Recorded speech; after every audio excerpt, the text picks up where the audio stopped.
Not once, but twice. Hindi pa man lumalamig ang kinakasangkutan nitong kontrobersiya, muling nasampulan ng show cause order mula sa Commission on Elections o COMELEC si Pasig Congressional Candidate Attorney Christian Sia. Ang kanyang panibagong issue, pambabastos sa kanyang babaeng staff. Una sa balitang yan, si Kyle Bulyas.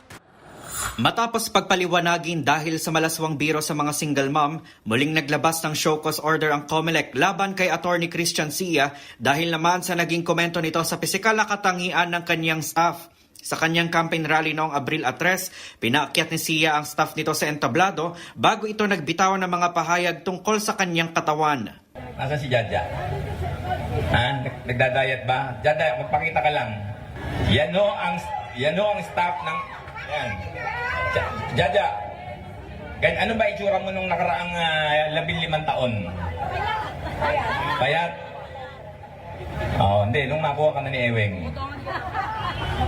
Mataba ka na. Hindi, nung magkasama tayo, eto na ang katawan ni Jaja. Give or take. Ilabas mo na lang yung picture. Huwag na tayo magtalo rito sa harap. Ang punto ko, ganyan ho ba ang magiging staff ng manyak?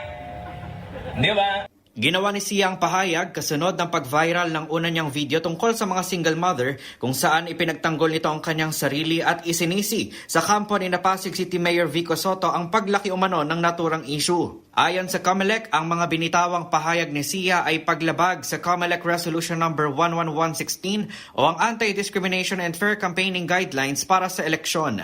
Mayroon lamang 3 araw para magpaliwanag si Sia kung bakit hindi siya dapat patawan ng election offense at madiskwalipika sa nalalapit na halalan. Kaugnay nito, kumalas na sa grupong Kaya Dis na kinabibilangan ni Sia si Miss Universe 2011 third runner-up Shamsi Supsupli. Sa isang statement, sinabi nitong hindi na naaayon ang kanyang mga paniniwala bilang babae at isang ina sa prinsipyo ng naturang grupo. Si Supsup ay tumatakbo sa pagkakonsehal sa ilalim ni Sara Diskaya na tumatakbo naman sa pagkaalkalde ng Pasig City. Para sa MBC TV Network News, ito si Kyle Bulyas ng DZRH, una sa Pilipinas, una sa Pilipino.